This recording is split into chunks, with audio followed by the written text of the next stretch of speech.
I don't know what to say today. I'm played out as a Jet fan.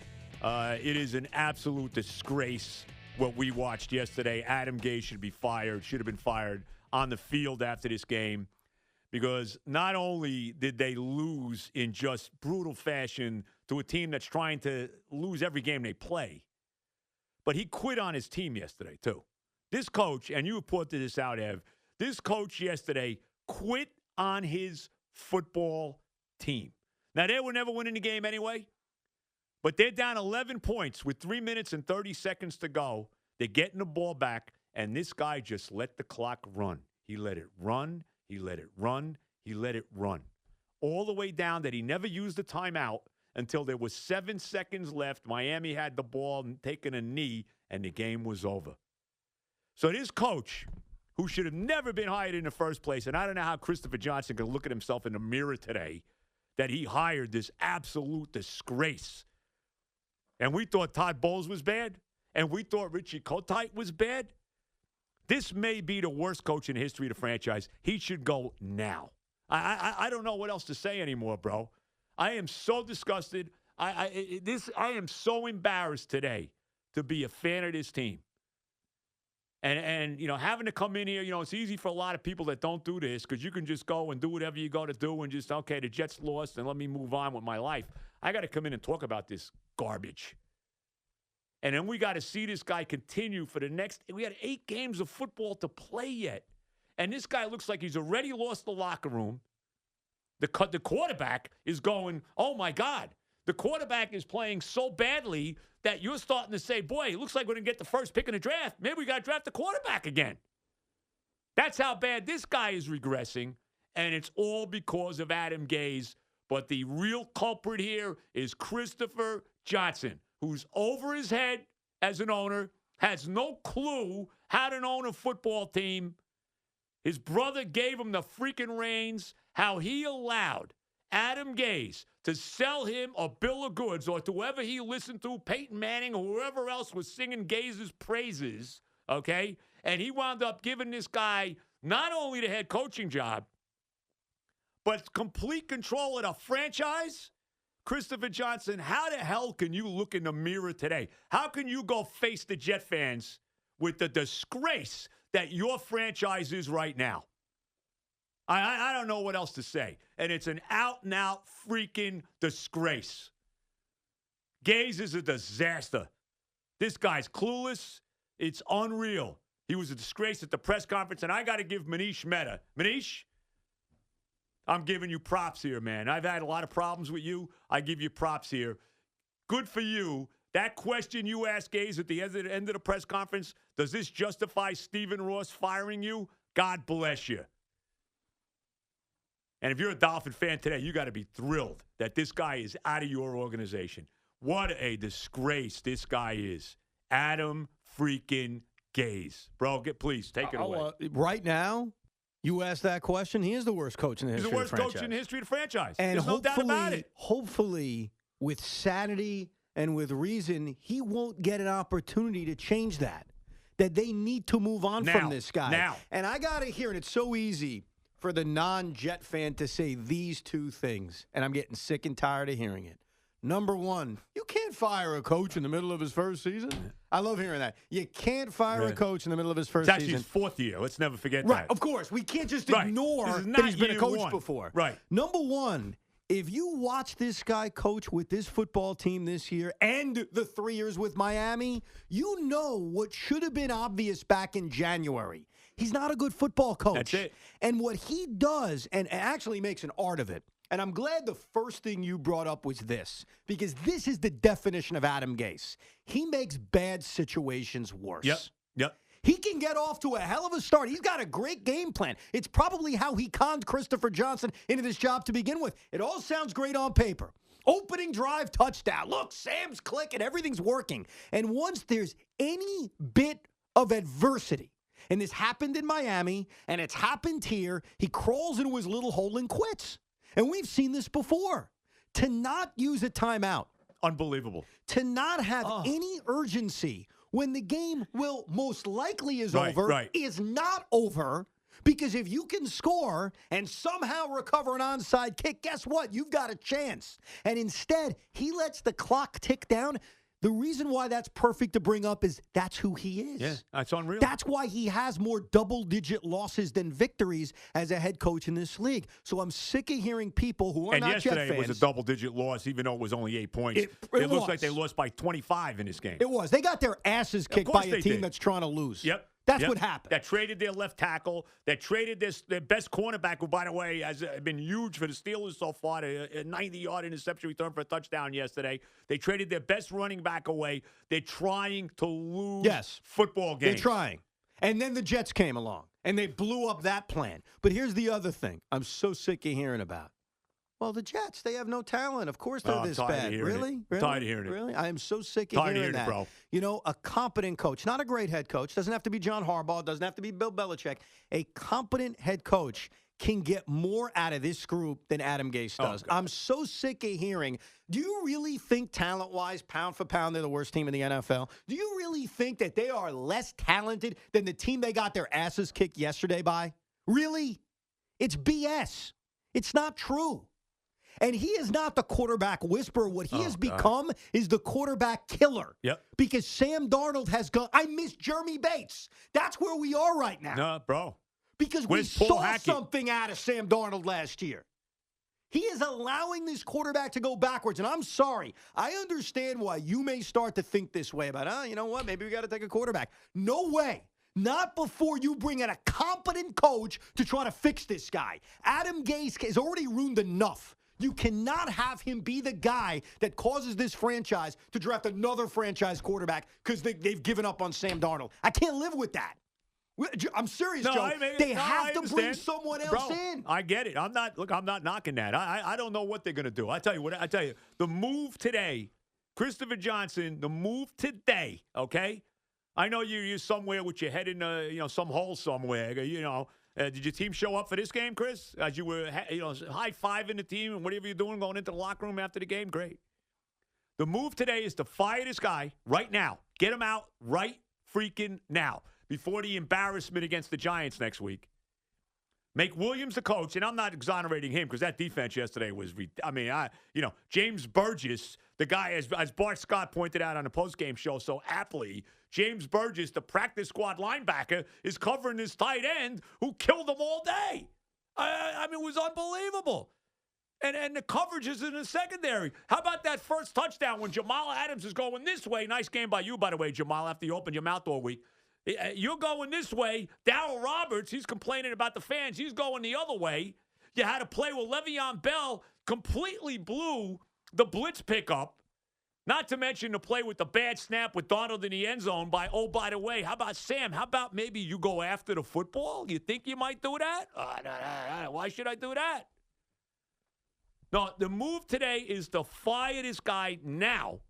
Make Williams the coach for the rest of the year, because you can't bring in another guy now. Make Williams the coach for the rest of the year. And then at the end of the year, Joe Douglas, not Christopher Johnson. You have nothing to do. Go with your brother to get to London, okay? Go somewhere. Go to Germany. Go to France. Go somewhere. Get lost. And let Joe Douglas have the call on who the coach is. That's it. Because Joe Douglas hasn't done anything really screwed up yet. He hasn't had a chance. He gave Ryan Khalil a lot of money thinking he was competent. He did. But he hasn't had a draft. He hasn't had the free agency. We got to see what this guy is. He's well respected around the league. So let's see. But that, to me, that's the move right now. What else is there? What? Oh, I'll tell you what they may do, and it's not going to please me and it's not going to please you. They could fire their offensive line coach, Frank Pollock. That's what they could do. Let's stop blaming him for it. Well, they could. Make him a scapegoat. Pollock. He stinks. Make him a scapegoat. He's the reason why Udoga's playing left tackle and is awful. Right. But look, coaching. Alex Lewis is getting, pre-snap penalties, holding penalties, handstand, whatever. Look, coaching matters. Coaching matters big time. And this guy is the head coach of a football team that on a weekly basis, in somewhat shocking fashion, is finding new ways to embarrass themselves. I thought Monday night against the Patriots, I thought the ghost game was bad enough. Yep. I thought that was rock bottom. And then along came the Miami Dolphins on a Sunday afternoon. Along came that. Along came this defense allowing 3 consecutive touchdown drives to Ryan Fitzpatrick and the new Jerry Rice, Preston Williams. And the new Tony Gonzalez, Mike Gesicki. Yep. I mean, the new rock bottom happens every single week. And Adam Gase, you should be embarrassed. How can you not be embarrassed? He's not embarrassed. It's just the effing NFL, as he says. Yeah, it's just football. That's all. Yeah, that's what happens. And yes, this quarterback is struggling. There's no doubt. I'm not going to exonerate this quarterback. You're right. On a play that's probably his fault, which is the snap. He's confused. The snap's coming. I think he was in such shock. It's why he didn't go after the ball. Maybe. But the decision he made on that interception, right after the Jets got hosed, let's be honest, on what should have been a touchdown of Ryan Griffin. I want to thank Riveron again. Yeah, great. He holds us a couple times with Safarian Jenkins a couple years ago. That ball barely moved, and it never hit the ground, and he had it the whole way, Griffin. That's unbelievable. And I'm telling you, that safety, bro, that was a make-up call for hosing us on the touchdown. Maybe. Bottom line is it was a bad call, but here's the other bottom line. I don't believe Sam Darnold when he says, I was trying to throw it away. Really? Yeah, really? Were you? Yeah, it didn't look that way. Exactly. It didn't look that way at all. Was he Brett Favre? That was a Brett Favre pass. Well, because Brett Favre would, look at Brett. Look what he's throwing. It's Brett. You know what? It's funny. Right? I actually was Brett thinking. Favre. Look at how tough Brett is. He's trying to make any kind of a play. He's the gunslinger. Right. I was thinking about Brett Favre in this game. I'm like, this Sam Darnold reminds me of all the bad of Brett Favre. Right, exactly. Not the good. Right. Well, that play was. That was right out of the Brett Favre playbook. And look, it could have been worse because they got the 2 points from the safety and they got the 3 points from the field goal. So instead of 7, they got 5. All right? It could have been worse. It should have been worse. It was going to be worse. It was going to be, 21-7 going into the half after that turnover. By the way, when Vincent Smith did not score a touchdown, I knew they weren't scoring a touchdown. I knew it. I knew right then. When he did not get in the end zone, and great run by him. I mean, it was a great run. You knew they weren't scoring a touchdown. I knew it. Bro, it's unbelievable. I don't know what else to say today. I think we've covered just about everything. And again, this game completely changed. 7-0. They're driving 3rd and 3. Le'Veon was starting to get in a little bit of a rhythm. Give him the damn ball. And then I can't do that because Gase has got to throw the ball. He gets sacked Arnold on that 3rd down. Ficken misses that 40-yard field goal. And I knew right then, I could feel everything change. And I knew right then they were losing the game. I got to tell you, bro. But then he stuck with Le'Veon in that first drive of the second half. When on 3rd and 4, he ran with him. Right. And then on 3rd and 3, on the back-to-back 3rd downs, he ran with Le'Veon Bell. He did, which I didn't really have a problem with, to be honest with you. I did not have a problem with. I only had a problem with the second one that didn't work, only because when he ran with Le'Veon in 3rd and 4, I thought it was 4-down territory at that point. If you're going to run with Le'Veon in 3rd and 3 and he ended up with nothing, I just don't want to take a field goal. I want to go. I want to get 7. Yeah. I understand it made it a one-possession game. I get that. But you have to score touchdowns. Eventually, you have to score touchdowns to win this game. Because they weren't stopping them at all. I mean, their offense looked like Brady in his heyday against them. Yeah. I mean, it was unbelievable. And you know what else? And this goes back to coaching, and maybe it is the offensive line coach and Adam Gase, of course, as well. When this offensive line gets beat because they suck, hey, yes, they're not good. When they get beat because of untouchedness, Nick Needham comes untouched because there's miscommunication, that is on coaching. Of course. When a guy comes in untouched, that's not on Udoka just being bad. Right. And that happened a lot in this game. That happened way too much in this game. They are an awful combination of underachieving, bad coaching, and not enough talent. But the idea that this is the least talented team in the NFL, I don't buy that. I don't buy it either.